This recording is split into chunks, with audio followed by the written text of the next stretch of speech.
Afternoon, good afternoon, good morning, good evening. How are you? Depending with your location. Good afternoon, good morning, good evening. How are you, my lovely people? I hope you're all doing well.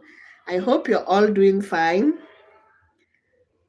And I hope you're all feeling amazing and fantastic. Tomorrow is Christmas Day. How are you? How are you? How are you preparing for the Christmas? What are some of the things that you're hoping to do during Christmas? Yeah, how are you? How is everybody? I hope you're all doing well because I'm fantastic and I thank the Lord. This far, it has taken His mighty hand. Yeah, and I'm so grateful for seeing this end of the year, for seeing yet another Christmas, for seeing yet another day. Yeah, so I hope you're all doing well. I hope you're all feeling fantastic. Excuse me. I hope you're all feeling fantastic because I'm feeling fantastic. And I think I'm catching a flu. Something is wrong with my my the chest. Like I'm catching a flu or something, huh? So how are you, my people? I hope you're well. I hope you're all doing fantastic. And this is the day that the Lord made, that we shall rejoice and be glad in it. What are your plans for this Christmas? Where are you going? Where are you taking your family for this Christmas? Some of us are just indoors, we've not left. We're just here, thanking God for a beautiful year, thanking God that we have been alive, and thanking God for taking care of us because it can only be Him. Yeah, it can only be Him that we have gotten this far. We don't take it for granted. So, how are you? How are you? How are you, my good people? So, on 26th is my birthday. And I'm so excited about this day. Although I'm not doing anything, I didn't have any plans for this year for my birthday. But I think I'll just be indoors because there's a lot that I need to do personally with my God. So I don't have any plans for this birthday. I'll just be indoors. But yeah, Merry Christmas. Oh, Kamau, Merry Christmas. How are you? So I'm just indoors, nothing much, no plans. Tomorrow we'll just go with my children, have lunch somewhere, then come back home. Eh, location ya nyuma ya Edi tulikuwa tumetembea juzi, so we don't need to visit again. Because where? Because the economy is not economy, eh? So what's your plan for Christmas? Kamau, what's your plan? Don't get to invite me and my children for Xmas. What's your plan? Nyi mko na mipango zipi? Msha travel, wenye mshaenda ushago? What are you people doing? Mnafanya nini? Some of us are indoors still thinking on what we can do. So like for me, I celebrate Christmas on 25th, then on 26th is my birthday. And I still don't have any plans or what to do. But I think we'll just go somewhere, have lunch with my babies, then come back home and enjoy the day. You know, the most important thing is being alive, yeah? The most important thing about this Christmas is being alive, considering there are so many people, like November and December, so many people have died. And when you see it another day, you just say, Thank you. Thank you, God, that I'm alive.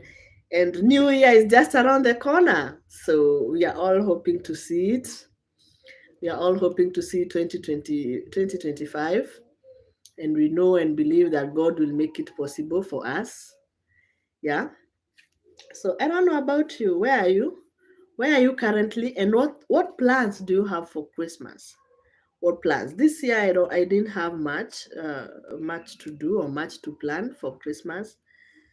Uh because because of a lot of reasons. and I didn't want to be involved in the plannings. I just wanted some time with my babies because last year I was not around to spend Christmas with them. And let's say it's exciting knowing that I will be with them this time. And so I just wanted to be me and them, just me and my babies. We go out, eat lunch, then come back. Yeah. So what's your plan? What's your plan for the Christmas? Are you inviting your friends? Are you going to your village? Are you spending time with your family members, extended family? Are you going to are you traveling? Are you going to a hotel? I know some of you have even traveled right now, yeah? Most of you I know they are somewhere enjoying themselves. Eh? And then there is us who are indoors. So today we're going to have a very interesting conversation. I always find it interesting coming here on YouTube and talking to you people. I don't know.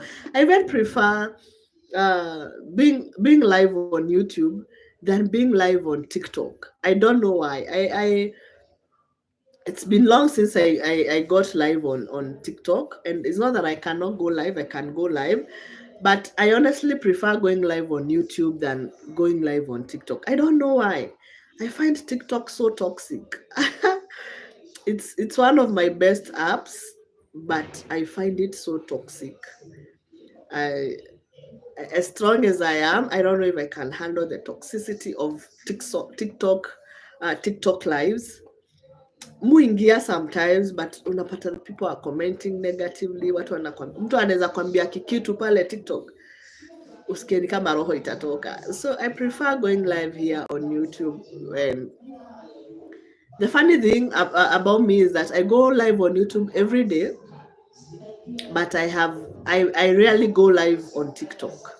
Maybe it's time I started going live on TikTok also, and I don't know why. I don't. But maybe one of the reasons is because I feel or I find the TikTok lives so toxic, and the people there they can just type anything and tell you anything. They don't have the limits, yeah. And so here on YouTube, I love it.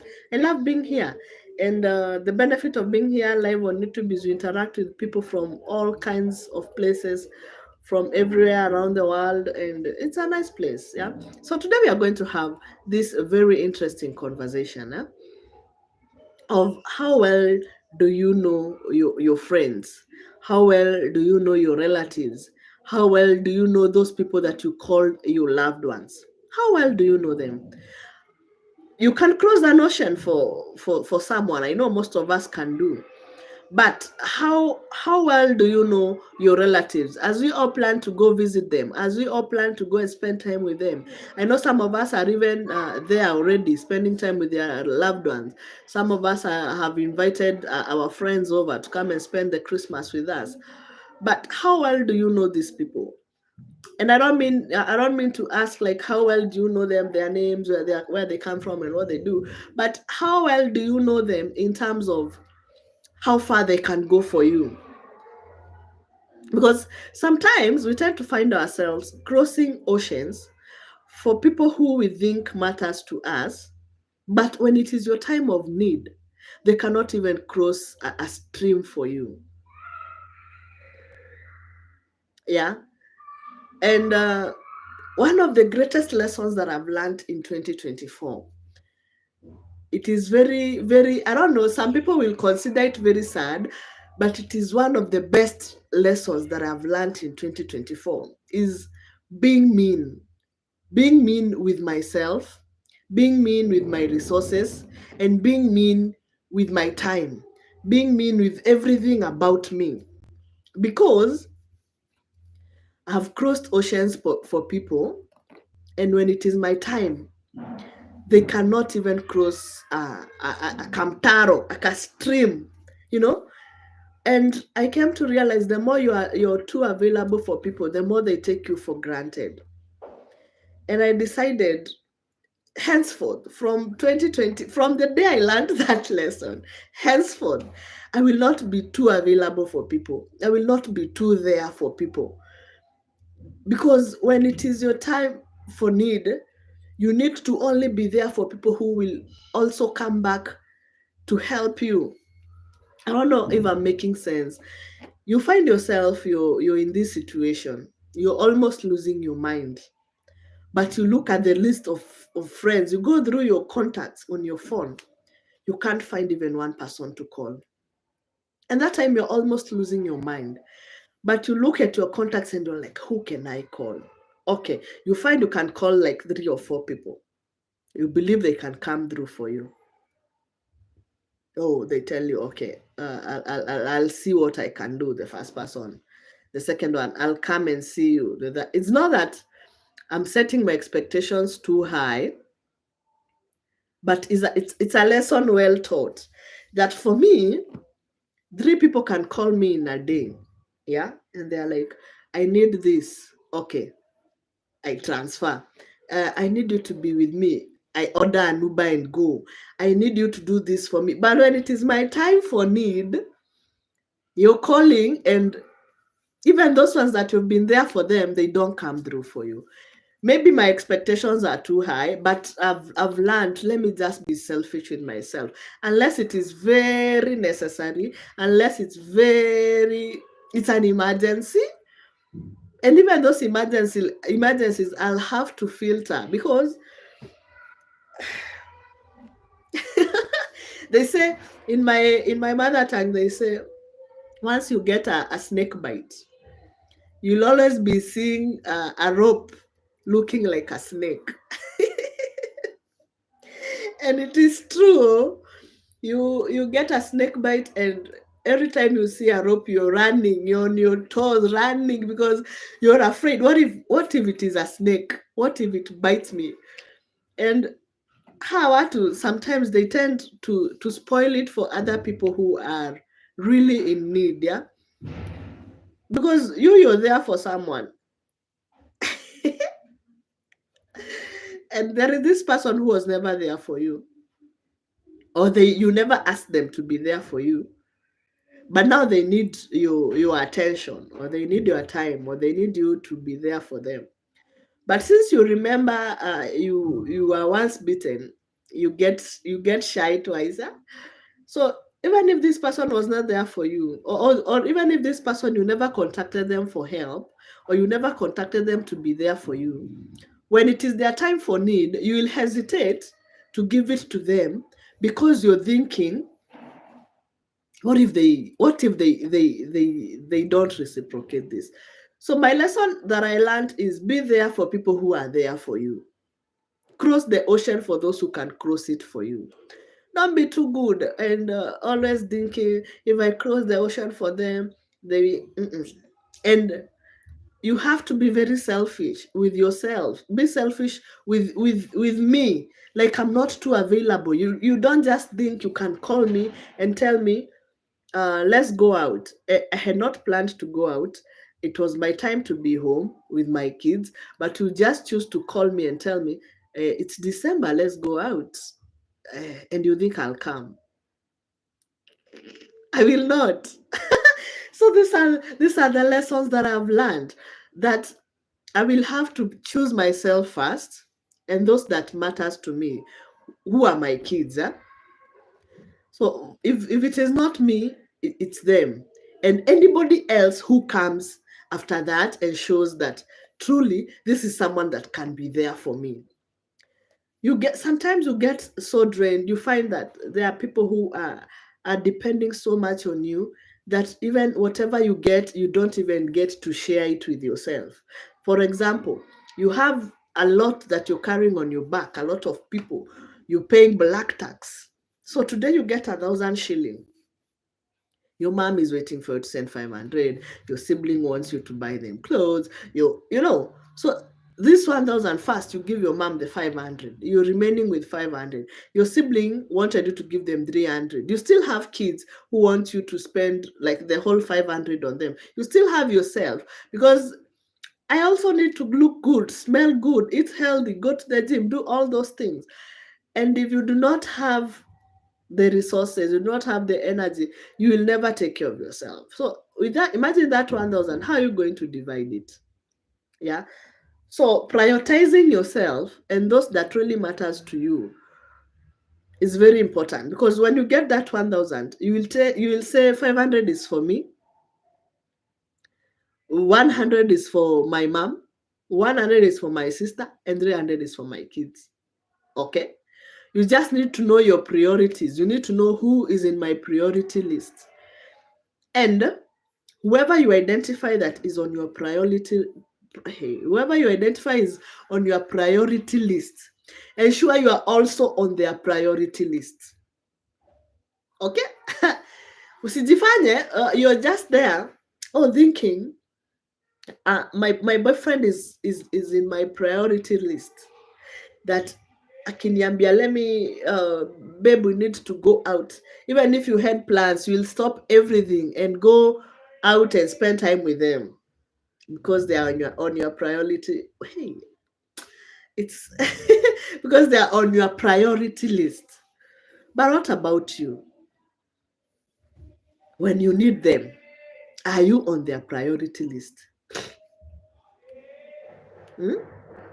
That they know, if my girlfriend tells me let's go, they will stop everything. They will literally stop everything they were doing and come for you. Are you? You find there are people who, no matter what you tell them, no matter the danger you are in, they will never come through for you. You are always their afterthought.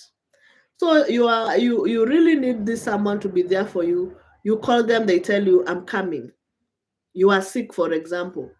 So you take 1 hour, they have not come. So the next option is you take an Uber and go to the hospital. They will not even call you to know if you went to the hospital. They'll take like 2-3 days to ask you, did you go to the hospital? How are you? And you want to tell me that this is a person that you can cross the ocean for. This is a person that you can leave everything you are doing and go be with them. Definitely not. And one thing about this life, about the universe, or about God, for those of us who believe in God, is that He always ensures to connect you with the right people. When you sit down and decide, I will not be crossing oceans for people who cannot even cross streams for me. I will be selfish with myself. I'll be selfish with my time. I'll be selfish with everything about me. God or the universe tends to send you the right people and connects with people who can cross that ocean for you. Because sometimes you can even be depressed.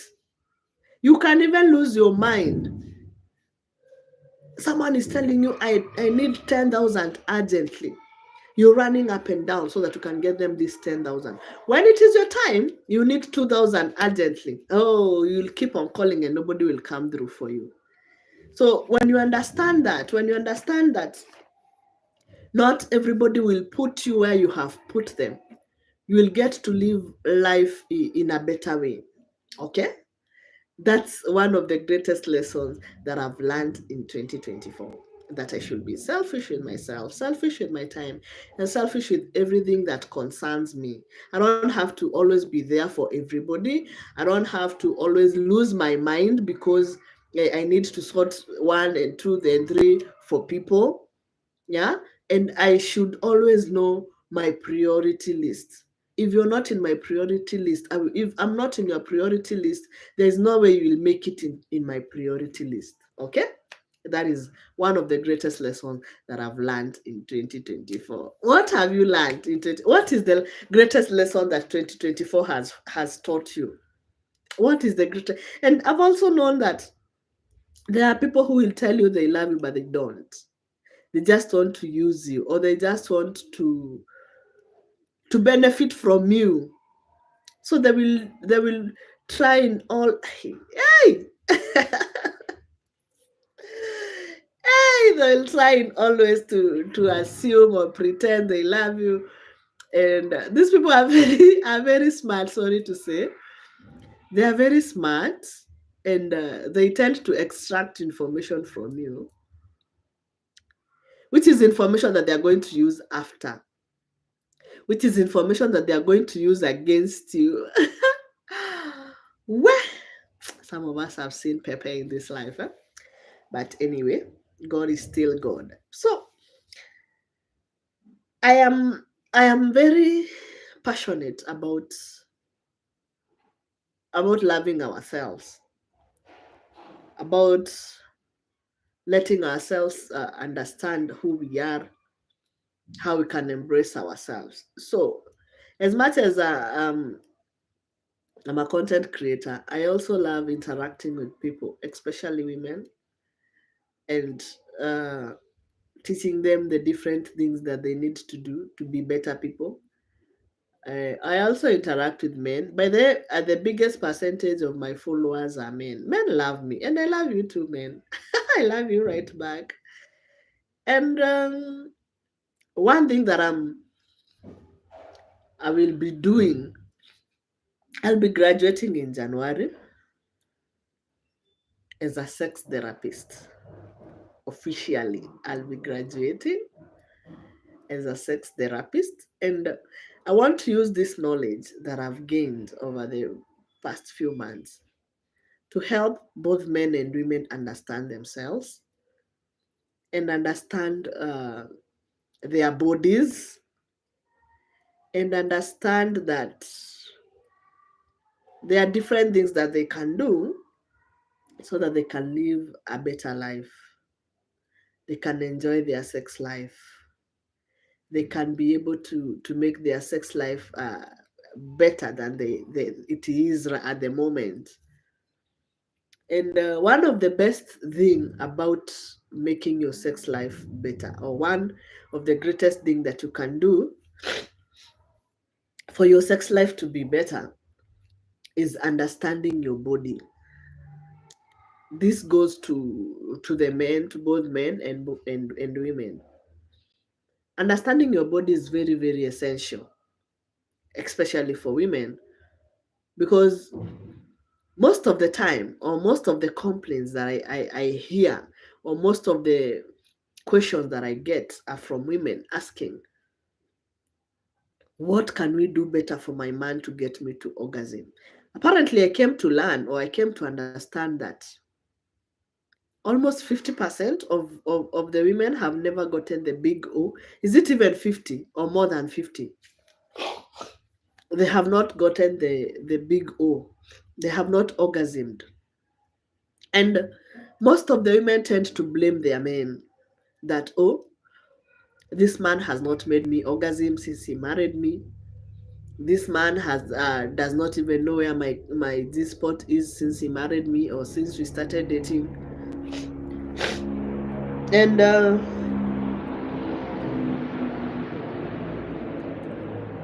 in my opinion, I think it's not a man's responsibility to make a woman get the big O. It is not. That's uh, my opinion. It is not a man's responsibility to make a woman orgasm.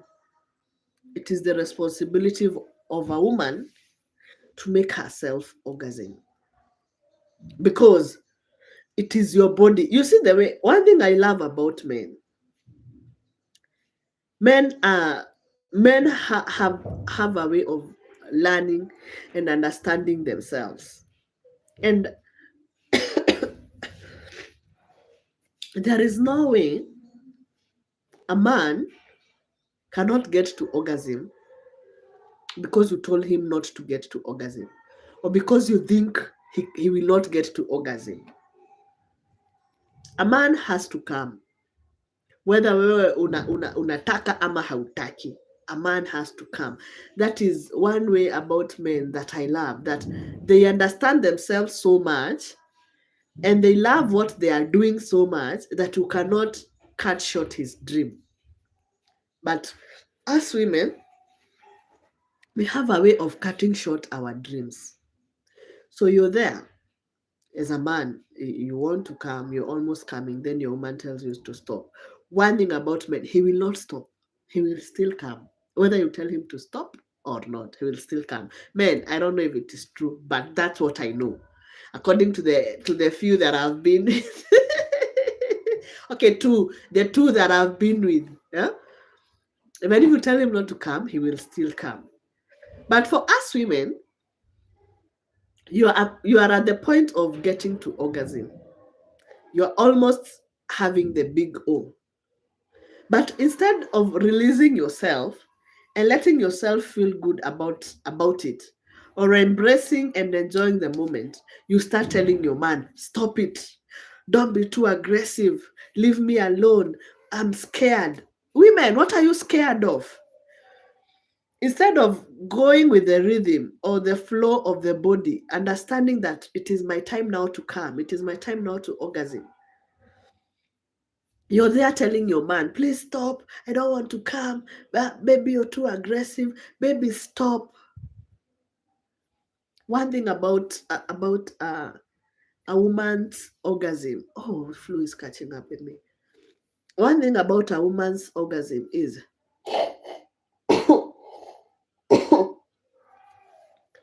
sometimes you may feel like you want to orgasm, and the feeling of pee comes in, especially when the G spot is hit. So you feel like you want to pee. And when this feeling comes,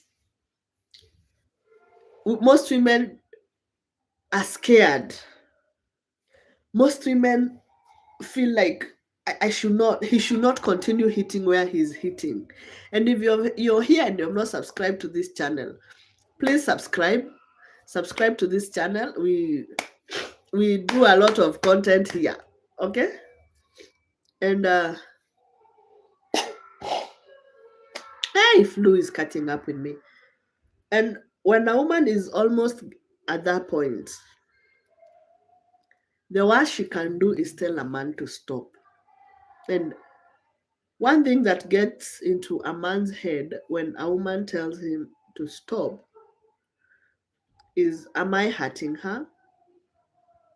Is she feeling pain? Or why is she telling me to stop? And I really love this for men because I really love this for men because it means they are understanding their women, and they don't want to put their women through what they don't want to go through. And if a man is told to stop during sex, a man will just come out, or they'll stop hitting where they were hitting. And sometimes you find a man trying to make himself calm, or he may even put your head to go down on him because he's getting to his goal. He's getting to his orgasm. It's you who do not want to orgasm. So it's you who has told him to stop. So the man will not stop. He will even pull you, and you know. But I want to talk to you, women. Women, I want to tell you this. If by any chance you're having this a very good time with your person, and you're feeling too good that it confuses you, the last thing you should tell him is to stop. Unless you're feeling pain. Note, unless you're feeling pain. If you're feeling pain, it's okay to tell your man to stop doing whatever he's doing. But you do not know what you're feeling. You do not know if you're feeling good. You do not know the emotion that you're feeling. The last thing you want to tell a man is to stop. Let him continue doing what he has been doing. Most women are afraid of the feeling that I want to pee. Most ask, Tata, sometimes I feel like I want to pee and I'm scared of peeing on the bed. I'm scared of doing this or doing this. Pee. If you're feeling like you want to pee, pee, because it means you're at that point whereby you're almost having an orgasm. And you're there telling your man, please stop hitting. Please just come out. I don't want it anymore. So you tell him you don't want it anymore, and you start complaining that your man does not take you to the big O. Women, learn to understand your body. Okay? Slowly, take your time. Have as many sexual encounters as possible. Learn to understand your body. Learn to understand that when this place is touched, this is how I feel. When I do this, this is what happens.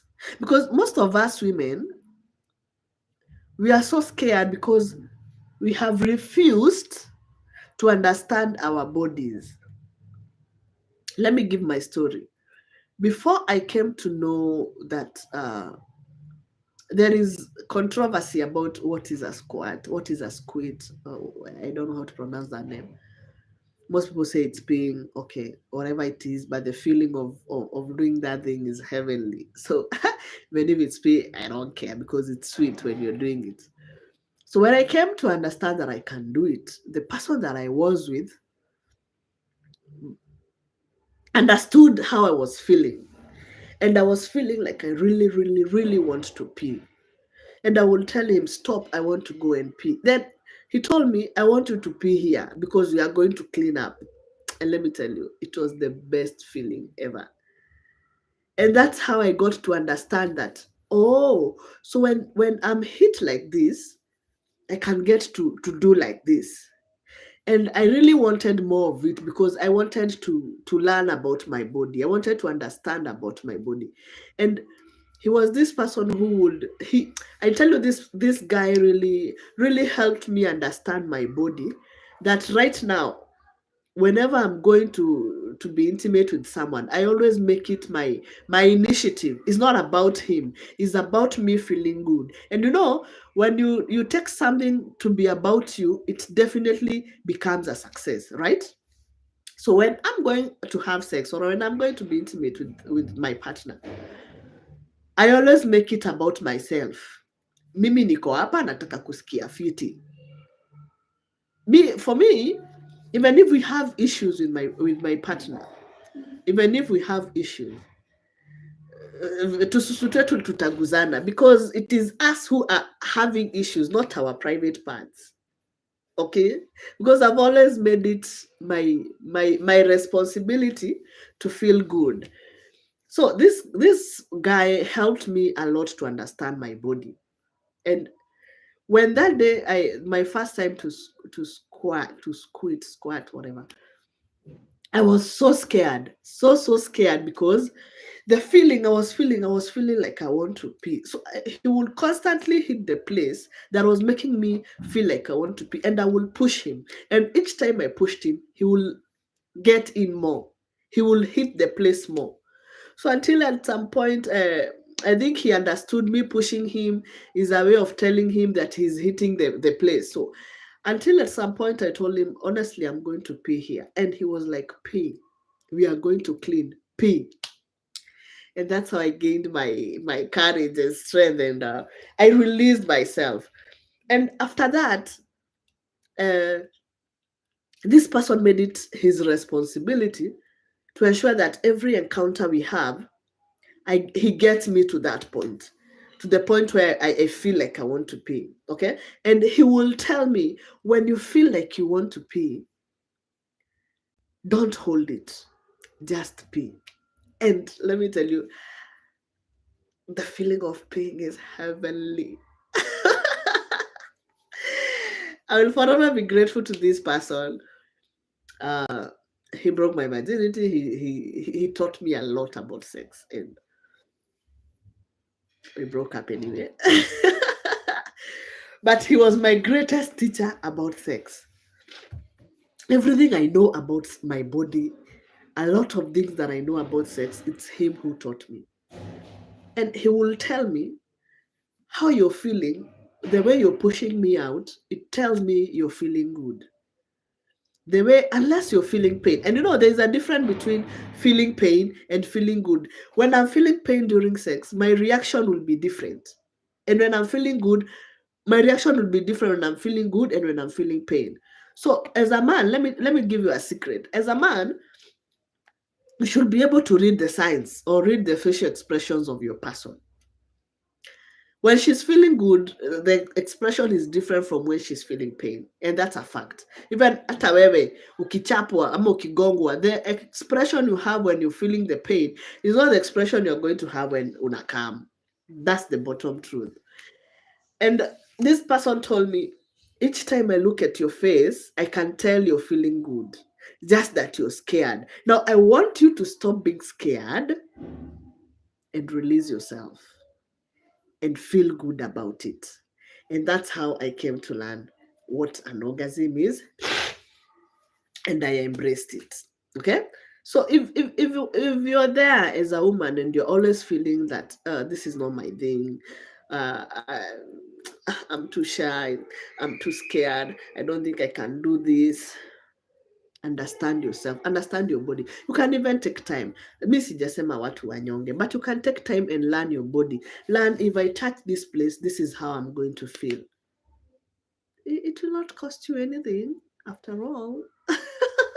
Understanding and learning your body is very, very, very important. Okay. Thank you for being here. I love your company. You people are awesome. Yeah. So I'm going to end this live and deal with this flu and everything that I'm feeling. And see you on tomorrow is Christmas, so we may not join live. On 26th is my birthday. We may not join live on 27th. See you on 27th. Until then, have a nice time.